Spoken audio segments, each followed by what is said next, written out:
સુરતની લીંબાયત પોલીસે કબજે કરેલા વાહનોમાં ગત મોડી રાત્રે આગ ફાટી નીકળી હતી।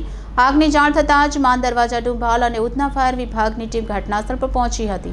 સુરત શહેરના લીંબાયત વિસ્તારમાં આવેલ મીઠી ખાડી જંગલશા બાવાની દરગાહ પાસે લીંબાયત પોલીસ સ્ટેશનના કબજે લેવાયેલ ગાડીના ગોડાઉનમાં આગ લાગી ફાટી નીકળી હતી। આગની જાણ થતાં જ માન દરવાજા ડુંભાલ અને ઉધના ફાયર વિભાગની ટીમ ઘટનાસ્થળ પર પહોંચી હતી। મળતી માહિતી મુજબ સુરતના લીંબાયત વિસ્તારમાં આવેલ મીઠી ખાડી જંગલશા બાવાની દરગાહ પાસે ખુલ્લા પ્લોટમાં પોલીસ દ્વારા જપ્ત કરાયેલા વાહન મૂકવામાં આવ્યા હતા। જો કે આ વાહનમાં અચાનક આગ લાગતા સાથે રહેલા અન્ય વાહન પણ આગની ઝપેટમાં આવી ગયા હતા। જોતજોતામાં આગે વિકરાળ સ્વરૂપ ધારણ કરી લેતા 150 જેટલા વાહનો બળીને ખાખ થઈ ગયા હતા, જેમાં રિક્ષા, ટેમ્પો અને 4 વ્હીલમાં આગ લાગતા ફાયર ફાઇટર તાત્કાલિક ઘટના સ્થળે દોડી આવી આગ પર કાબુ મેળવવાનો પ્રયાસ કર્યો હતો। ત્યારે વાહનમાં લાગેલી આગ પર પાણીનો મારો ચલાવી ભારે જહેમત બાદ આગ પર કાબુ મેળવાયો હતો। સદનસીબે આગ લાગવાની ઘટનામાં કોઈપણ પ્રકારની જાનહાનિ થઈ ન હતી।